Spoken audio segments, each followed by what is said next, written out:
Example number 11 says that the ratio of the income audios off हो जाए please in until and unless you have any doubt.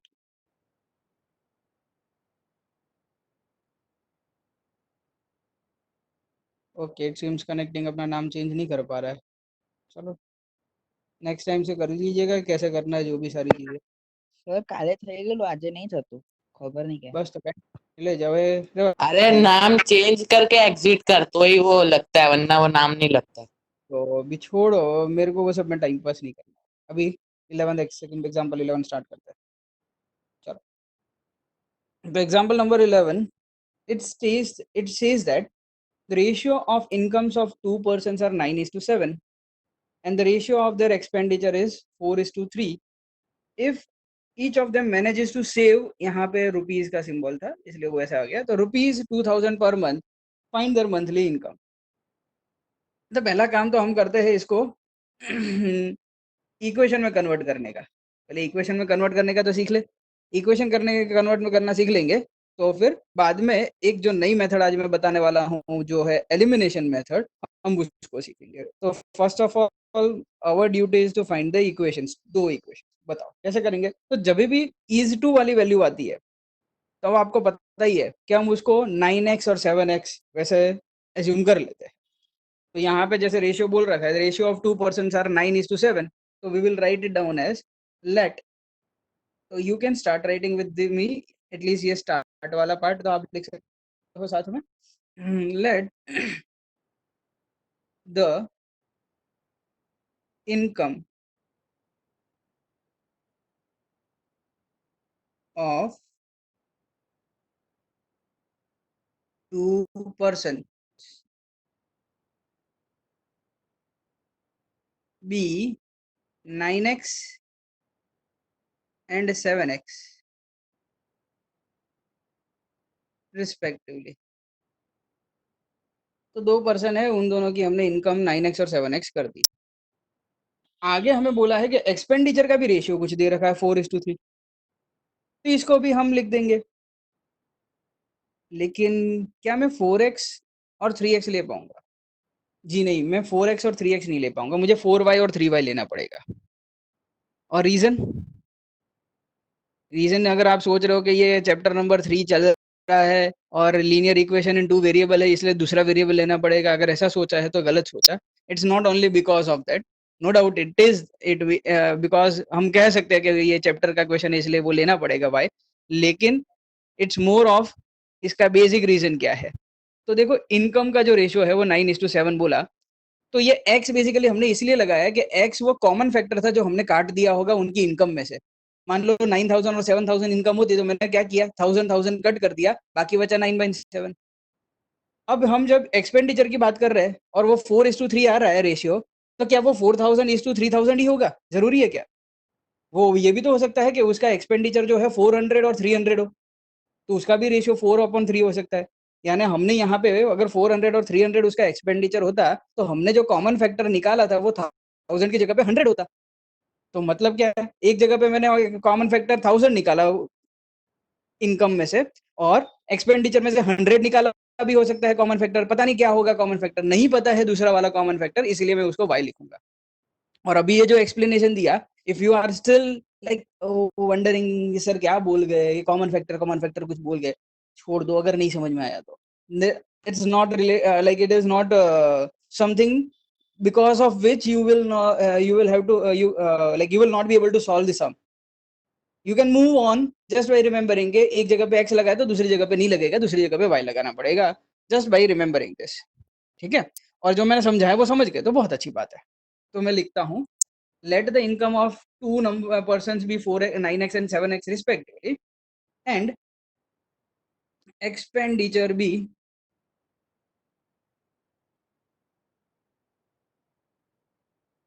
4x and 3x respectively. x कहाँ आएगा भाई, अभी मैं बोला ये पूरा का पूरा रामायण किया और वही गलती कर दी. 4y and 3y respectively. बढ़िया है. चलो मेरे पास इनकम आ गया, मेरे पास एक्सपेंडिचर आ गया. अगर मैंने इनकम में से एक्सपेंडिचर को माइनस कर दिया तो जो बच गया उसको हम सेविंग्स कहते हैं. यानी मेरा 9x का इनकम है, 4y की मेरा एक्सपेंडिचर है। समझ में आ रहा है ना, मेरा 9x इनकम है, 4y एक्सपेंडिचर है। तो मेरे इनकम में से मैंने एक्सपेंडिचर को माइनस किया, यानी 9x माइनस 4y किया, तो मुझे क्या मिलना चाहिए, मेरी सेविंग्स मिलनी चाहिए। और मुझे क्वेश्चन बोल रहा है that each of them manages to save ₹200 per month. दोनों लोगों की सेविंग 2000 है। दोनों का इनकम में से दोनों की एक्सपेंडिचर को माइनस करेंगे, करस्पॉन्डिंग इनकम और एक्सपेंडिचर को माइनस करेंगे, तो हमें 2000 आंसर में मिलना चाहिए। तो इस हिसाब से हमारे इक्वेशंस बन जाएंगे, जो मैं यहाँ पे लिख देता हूँ। देयरफॉर 9x में से 4y को निकाल दिया जाए, यानी कि आपके इनकम में से एक्सपेंडिचर निकाल दिया जाए, माइनस कर दिया जाए, तो आपको 2000 यानी कि 2000 मिलना चाहिए। और इसी प्रकार से 7x अगर आपकी इनकम है और उसमें से 3y को निकाल दिया जाए, तो भी 2000 आना चाहिए, क्योंकि दोनों के दोनों लोग 2000 rupees is being saved by both of you, both of them. Correct. तो ये आ गए दोनों इक्वेशन। एनी शक, एनी डाउट, किसी को कोई प्रॉब्लम है इसमें तो आप मुझसे पूछ सकते हो।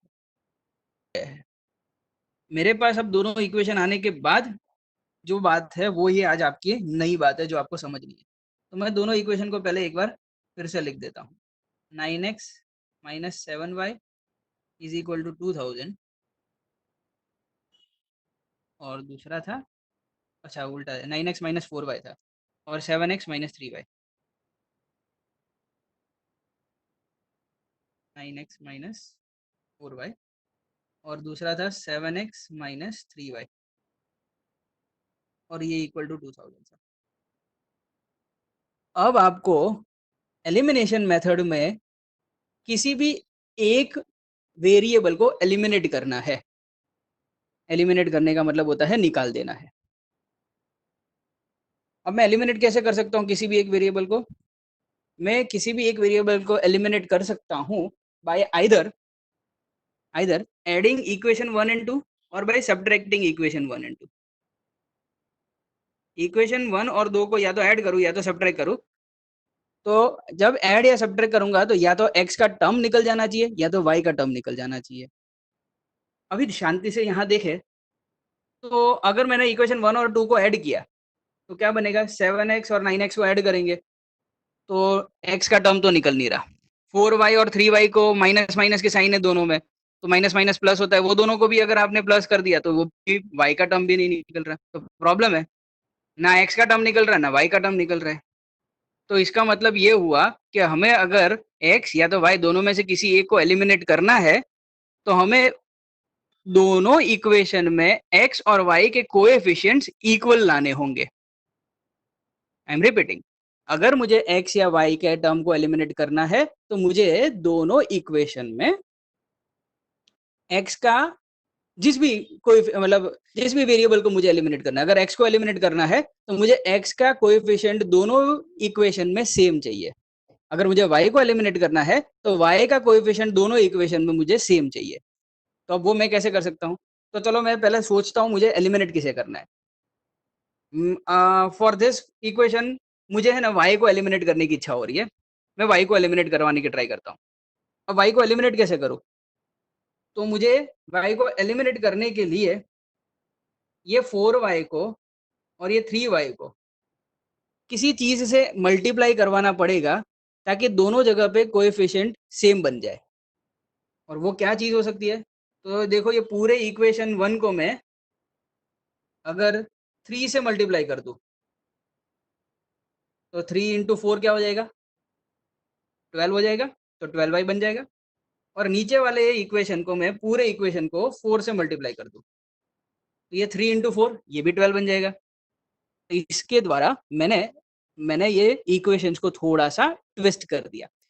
ट्विस्ट करने का मतलब ऐसा नहीं है कि मैंने इक्वेशन बदल दिया है, मैं पूरे इक्वेशन में सबसे सारी चीजों को मल्टीप्लाई करवा रहा हूँ। इसका मतलब ये होता है कि मैंने कुछ भी किया नहीं है, मैंने सिर्फ इक्वेशन की शक्ल बदली है, सिर्फ दिखने में थोड़ा अलग हो जाएगा इक्वेशन, बट अदरवाइज कोर में तो इक्वेशन अभी वैसा का वैसा ही है, इक्वेशन बदला नहीं होगा। तो चलो ये मल्टीप्लाई करके मुझे क्या इक्वेशन मिलते हैं देखते हैं।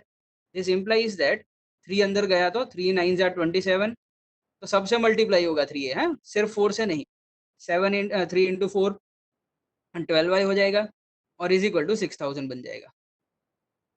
और अब ये मेरा नया इक्वेशन बन जाएगा, इसको मैं इक्वेशन 3 नाम दे देता हूँ। और 4 को अंदर लेके गया तो यहाँ पे 4 7 जा 28x माइनस 12y और 4 2 जा 8000। और अब ये मेरा इक्वेशन नंबर 4। अब तो बहुत सिंपल है। अब देखो दोनों दोनों में -12y दो है आ रहा है, ऊपर भी -12y नीचे भी -12y है। मतलब कि इन दोनों को आपने माइनस कर दिया, ये दोनों इक्वेशन को आपने माइनस कर दिया तो आपका 12y एलिमिनेट हो जाएगा। तो मैं क्या कर रहा हूँ, मैं सब्ट्रैक्ट कर रहा हूँ इक्वेशन 3 और 4 को, सब्ट्रैक्टिंग 2 3 एंड 4। तो मैं 4 वाले इक्वेशन को माइनस करना चाहूंगा तो मैं यहाँ पे जैसे माइनस की साइन लगाऊंगा तो सारी की साइन चेंज हो जाएगी। तो -12y प्लस 12y में कन्वर्ट हो जाएगा और माइनस प्लस था 8000 है वो -8000 में कन्वर्ट हो जाएगा।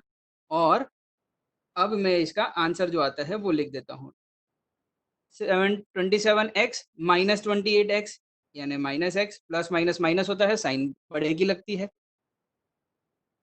ये वाला भी कोई हमारे काम का नहीं है, ये साइन अभी +12y हो चुका है।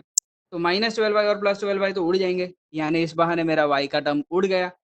इज इक्वल टू 6 माइनस 8 यानी कि -2000।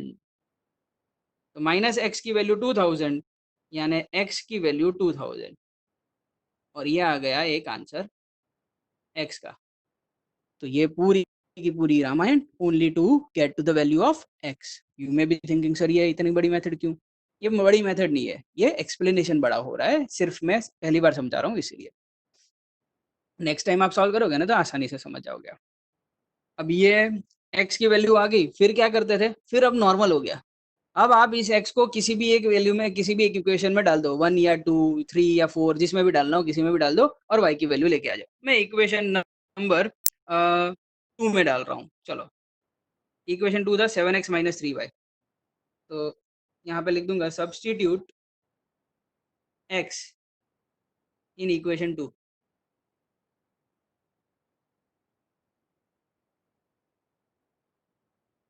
ठीक है, इक्वेशन 2 मेरा क्या है, इक्वेशन 2 है 7x, तो x की जगह पे तो 2000 लिखना है, into 2000 minus 3y is equal to 2000 है।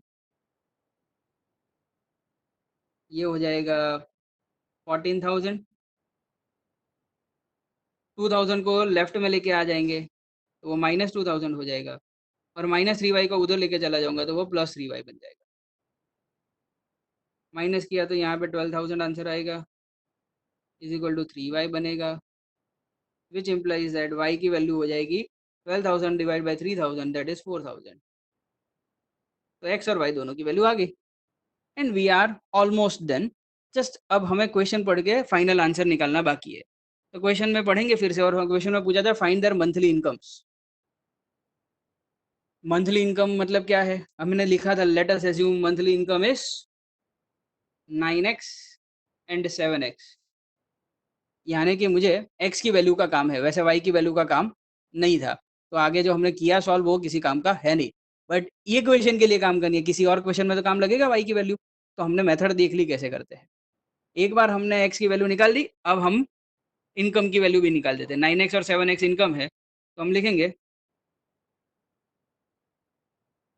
therefore their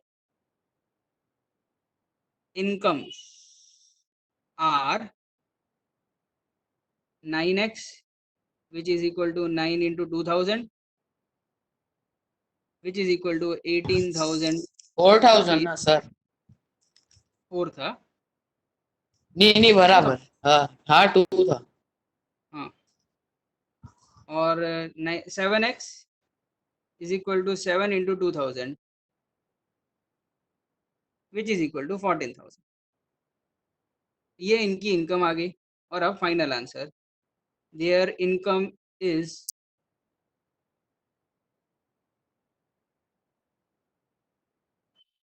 their incomes are 18,000 rupees and 14,000 rupees। ये आपका फाइनल आंसर आ गया। तो इस चीज को आप अपनी नोटबुक में कॉपी कर लीजिए। चलो, और